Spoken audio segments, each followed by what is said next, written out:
This is the Chapter 8 handout from class, the solutions for question number 18 through 20. We want to solve the equation.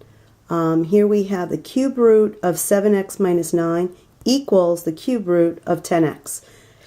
X's are embedded in a cube root. You have to ask yourself, how do we get rid of a cube root? Well, the inverse of a cube root is actually a cube. So we're going to cube both sides. I'm rewriting what I have, and then I'm going to cube it. I'm going to rewrite what I have, and then I'm going to cube it. If we cube a cube root, we end up with what is inside. We just undid this process here, the cube root process, by cubing. Equals 10x. We want to solve for this. Negative 7 on both sides. Sorry, negative 7x. This becomes 3x. This, what's left over here, cancel, negative 9. Divide by 3. Divide by 3. X equals negative 3. Now, I'm not done. Not done. I have to check these. Absolutely have to check these. We want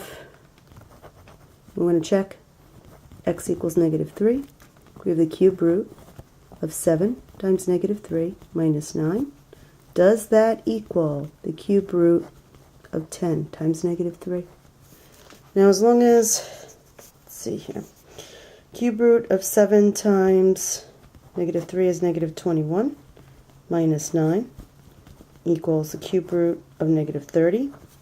Looks good so far. You have to ask yourself, I have a negative underneath this cube root. Is that okay? Yes, because the question, what this is saying is the answer to this side, I don't need to solve it. The answer to this side is what number cubed gives you negative 30. Is that even possible? Yes, if this is negative. If I take a negative number and I cube it, it will again get negative. Of course, there is no rational answer to this, so we can leave it like that.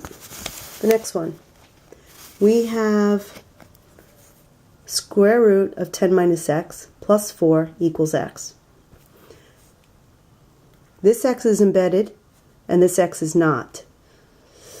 Let's start with subtracting 4 from both sides. Get that dangling off. We need to get this x out from this square root. How do I clear this square root? I have to square both sides. Be careful here. A square root and a square undoes what's inside. Now this side, I actually have to expand and multiply. X squared minus 4x plus 16, which simplifies to x squared minus 8x plus 16. I just combine the middle terms. X squared minus 8x plus 16. So I have this. Looks like I've got a square, which means I've got to get everything to one side. I'm going to add x, and I'm going to subtract 10. This side I have 0. Over here I've got x squared minus 7x plus 6. I need to solve this.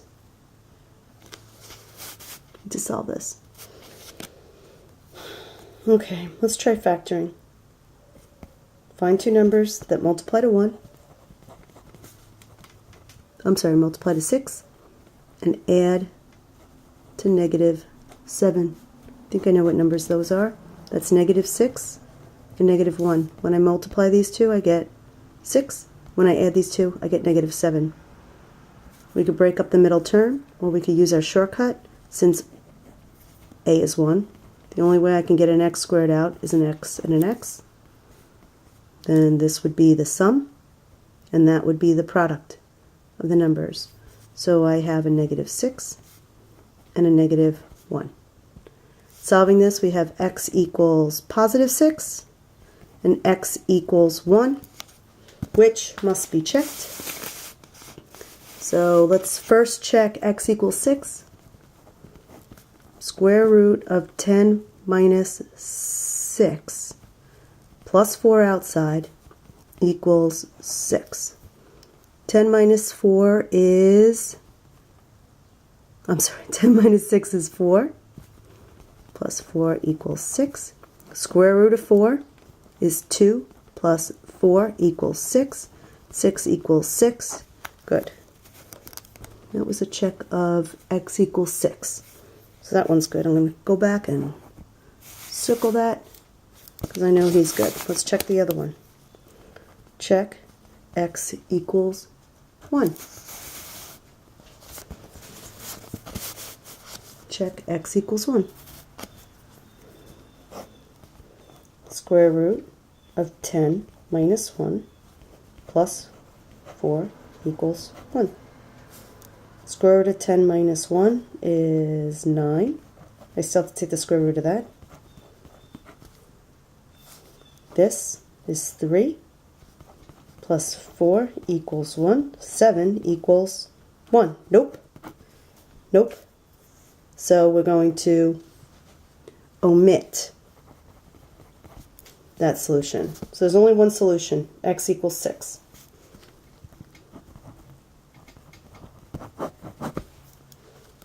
Looked good, but it's not. Okay, solve this equation.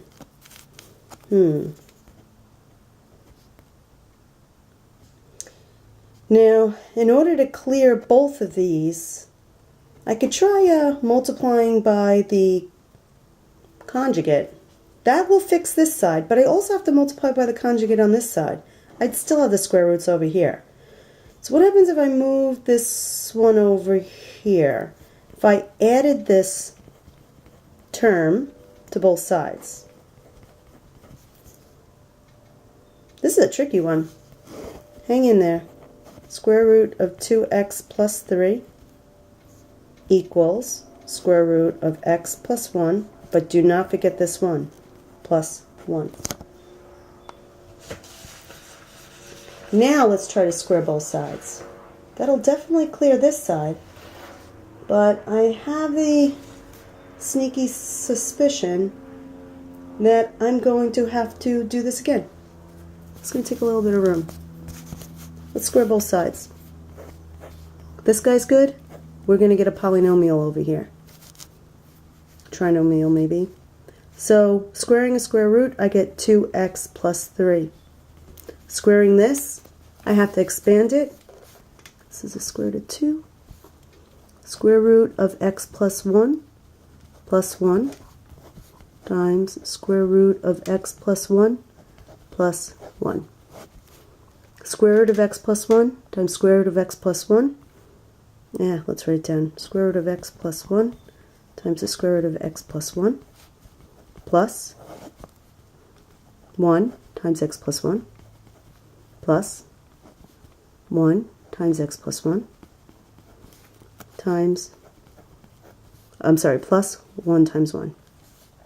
Ooh, what a mess. So I've got actually 4 terms. 1, 2, 3, 4. This is multiplication between these two. A square root of x plus 1 times the square root of x plus 1 is just x plus 1. Square root of x plus 1 plus square root of x plus 1, they have the same variable, the same radical, plus 2x plus 1 plus 1. Now I see I have these 3 terms. I could put these two together to get x plus 2 plus 2 square root of x plus 1, which gets moved over here. X plus 2 square root of x plus 1.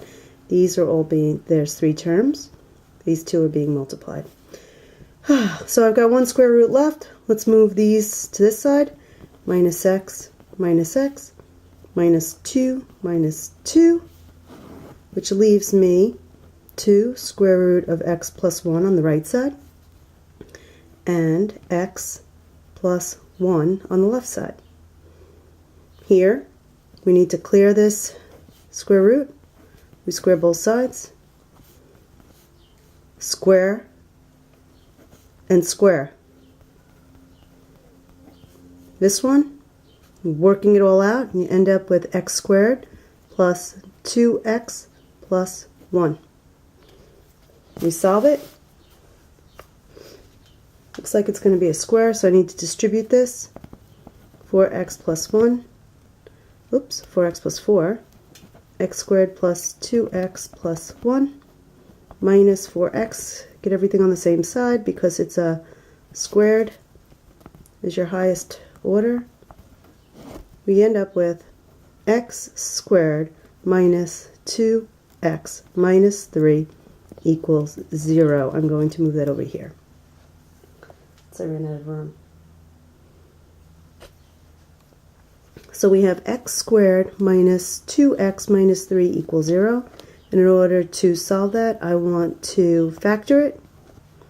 X, two numbers that multiply to negative 3 and add to negative 2. That would be negative 3 and positive 1. In order for these two to multiply and be 0, x minus 3 equals 0. X plus 1 equals 0. Here, x equals 3. X equals negative 1. And now we have to check it, which I ran out of room. So I'm going to use some scrap paper. I'm going to check x.